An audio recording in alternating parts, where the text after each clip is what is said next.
Good morning, all. Today is the 556th day of war, and here is the latest news in England, Germany, and the United States, reported direct from the capitals of these nations.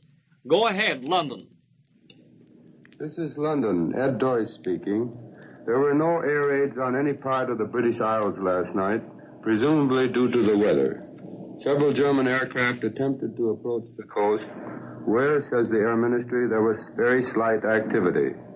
3 German bombers were shot down by RAF fighters off the east coast this morning.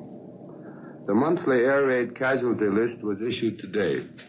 789 civilians were killed and 1,068 seriously injured in February.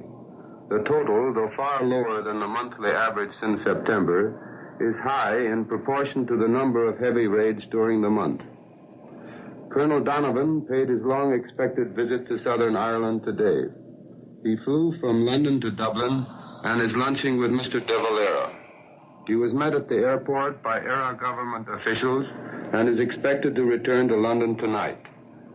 The eyes of the 300 Norwegian patriots who left their homes in the Lofoten Islands to be free popped out this morning at their first sight of a city as big as London. But they didn't read themselves praised in the newspapers anymore. In fact, there is no mention of the Navy's raid in the noon editions. The editors were given a tip that there had been too much boasting about a routine naval operation. The News Chronicle this morning, however, drew a moral from the raid. It shows the need for audacity. Audacity, the paper writes, took the British fighting men into the fjords of Lofoten. If the War Department were prepared to exercise the same quality in that other and more important theater of war, there is no one in this country who will not back them to the limit.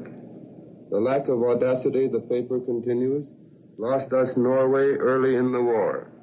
Hesitation, unwillingness to decide, were mainly responsible for the long list of reverses that we suffered.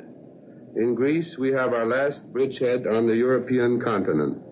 In Greece, we have our chance to force a second front on the enemy, anxious to avoid that peril to his security. There are heavy risks, the Chronicle admits, but they ought to be run. All the papers and the radio play up reports from Washington that the lease and lend bill is expected to pass the Senate today. There is no comment. The greatest reserve is necessarily maintained. But the idea that shipping is the crux of the whole question is still the main topic of special articles in many of the papers. And some pretty stiff criticism is being leveled against the government. Sir W. Reardon Smith, in his presidential address to the British ship owners meeting yesterday, for example, blamed the lack of cooperation between civil servants and practical shipping men for the delays in loading and unloading ships at British ports. Shipping men of great ability and experience, he said, have been sidetracked by civil servants in the Ministry of Shipping. There are a number of little stories today which prove that human beings the world over are very much alike. The tie that binds is the cause for which people work or fight. And every country has what are called cranks. In a villa among the lakes of Northumberland, for example, a group of 30 men, some of military age and women, are at this moment calculating by astronomy the length of Christ's life. They are working out chronologically the creation of the world and all that has happened since. They devote all their energies to this cause. 2 of the men appeared before a conscientious objectors tribunal at Lancaster. They said they considered the work they were doing as the, quote, highest contribution they could give to the people of Britain, unquote. Their appeal was allowed, and they were exempted from military service. Peculiar people is the headline over the story in the Daily Mail. A reader of the same paper writes to urge that all boys up to 21 ought to be compelled to wear knickers in order to save cotton and wool.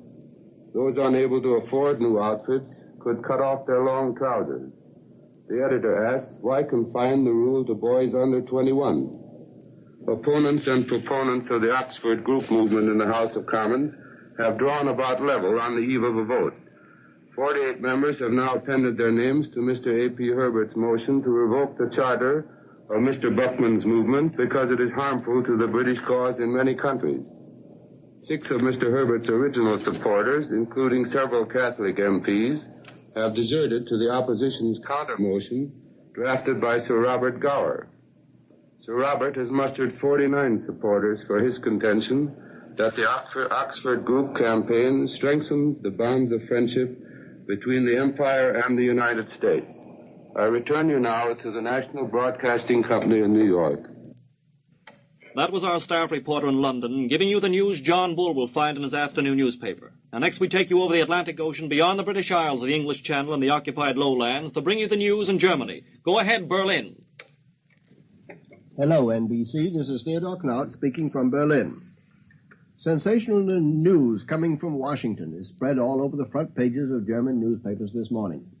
President Roosevelt, it is asserted, is so anxious to keep Yugoslavia out of the three-power pact that he has offered the country a guarantee of her integrity if it refuses to join. The mask has fallen from the Aid to England bill, says the Völkischer Beobachter. Roosevelt seeks to prevent the new order in Europe, headlines the Börsenzeitung. Roosevelt wanted to force a promise of assistance on Yugoslavia, the Deutsche Allgemeine Zeitung announces. The Monroe Doctrine is for Roosevelt a scrap of paper, is how the BZ am Mittag puts it. Roosevelt's failure in the Balkans revealed in the Lokalanzeiger, and the background of Roosevelt's excited message to Yugoslavia in the 12-hour blot complete the picture given in the press here of the president's alleged move and its subsequent failure. The authority for all these sensational disclosures is a dispatch attributed to the Washington correspondent of a Budapest evening paper, Magyar Szag, which I find on inquiry in Hungarian circles is the official organ of the National Socialist Party in Hungary. The gist of the story is that on February 14th, the day of the Yugoslav statesman visited the Führer at the Berghof, Mr. Sumner Welles called up the Yugoslav minister in Washington and asked him to come to his house in the middle of the night, where he told him that the president wished to put an end to all further successes of the Axis powers, diplomatic or otherwise, and that the Aid to England bill would give America the means to hinder any attempts to introduce the new order in Europe. The further implications of the story in the Hungarian National Socialist paper are to show up the Aid to England bill as not so much a defensive measure, but one that is aggressive in its nature and, as the Völkischer Beobachter says, in lining it up with its own recent disclosures of Roosevelt's policy and the documentary evidence found in Poland and in France in government archives, it is to show that the president's entire policy has been aimed at intervention in the war. The Wilhelmstrasse is inclined to be reticent in its comment on the publicity given the incident in the German press, and when asked about the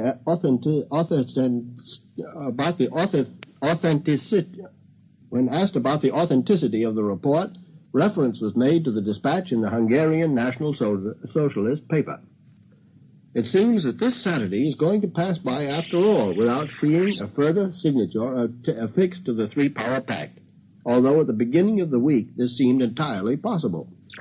After the first rush which brought Hungary, Romania, and Slovakia into line on successive days, there has been a certain let-up, and it seems that protracted negotiations are necessary now before new adherents are gained. It is learned here that the Japanese Foreign Minister Matsuoka is coming to Berlin, a report that has been rumored for some days and that now finds confirmation from sources that are at least semi-official. Definite announcement may be expected soon.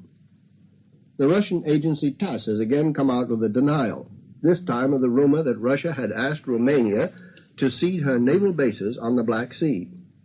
Nothing is known on the Wilhelmstrasse regarding a reply from Turkey to the recent personal message sent to the Turkish president by Adolf Hitler. But it is intimated that it is customary that such a document should receive an answer in due course. Sinkings of British ships are increasing again, the German communique reporting that a submarine had sunk 5 vessels for a total of 33,000 tons, and that German speedboats had sunk 6 armed merchantmen and 2 destroyers in an attack on the southeast coast of England. German planes once more attacked Malta and set fire to a torpedo dump. A British pursuit bomber was shot down and a Sunderland seaplane was set on fire. In England, German planes bombed airports in south and central England and registered a hit on an armament works near Newark and on another near Bristol. there were no British planes over Germany yesterday. One of the planes that distinguished itself at Newark, by the way, was commanded by a lieutenant with the same name as myself, but he is no relation that I know of. The new burgomeisters that have been appointed in Amsterdam and Haarlem were sworn in by the German Reichscommissioner Seyss-Inquart himself, who said that their appointment was not a reprisal for the recent unfortunate incidents in Holland, but were to prevent their repetition in the future. This is Theodore Knaut speaking from Berlin and returning you to NBC. Now let's hear the news at home, reported by Earl Godwin from our newsroom in Washington. Good morning, folks. Listening to my colleague Theodore Knaut, I came to the conclusion there's no wonder he nearly choked to death over that story. That probably is as fantastic a tale as I have ever heard. This government is not interested and has not had a long arm reaching over into Yugoslavia trying to influence diplomacy. They do their influencing if possible, and I think that story that he told, which is probably correctly reported by him as coming from propaganda sources, will be denied or laughed at in this town all day today. The leased land bill is over the hump and will be passed. Senator Bennett Clark of Missouri is sure the bill will not pass today, but he seems to be alone in his view. He bases his view that there will be delay on the fact that there are 3 remaining major amendments which can easily take a lot of time. One amendment, important amendment, which the administration opposed yesterday, owes its defeat late yesterday in large measure to the voice of a woman, Senator Hattie Caraway of Arkansas. The veteran Senator Norris of Nebraska, who supports the bill generally, by the way, was urging his own amendment, which prohibits or would prohibit the use of armed forces overseas. Norris said he wanted to assure American mothers that their boys will not go to war. Of course, he conceded that his amendment would not be legally binding, but that it was reassuring. It sounded good. The administration leaders, worried, one by one took the floor against it because there's a tremendous emotional appeal in any argument against war, no matter how legal or illegal it is. Administration leaders urged that the Norris Amendment was meaningless, that it would mislead people who would think that this was a declaration that there could not ever be a war. They said it would really deceive mothers and so forth. Then up rose Mrs. Caraway, who rarely speaks, and in a calm voice, the woman senator from Nebraska made the moment dramatic as she said these words: "I speak for the mothers who are not afraid. I have had letters from them from all parts of the country. I myself have 2 sons who are in the Army. I believe it would be much safer for them not to amend this bill or weaken it." It was Mrs. Caraway who really saved the day for the bill at that juncture, and I've been told that by administration leaders no later than 10 minutes ago. Believe it or not, Senator Norris almost had a victory there until Mrs. Caraway spoke. One remaining amendment for today, in which the country at large will probably take deep interest, is that of Senator Walsh of Massachusetts. His proposal is to forbid the president to give away or lend or rent or sell or dispose of in any manner any military or naval aircraft which cannot be replaced with better equipment in 3 months. I assume that Walsh speaks for the Navy, or he speaks the Navy view, I should say, because he's close to the Navy, chairman of the Naval Affairs Committee of the Senate, and a firm believer in keeping our Navy to ourselves and for ourselves. Then today, Senators Taft and Toby want to substitute their own bills for the leased lend bill. They want to lend money instead of the leased lend procedure.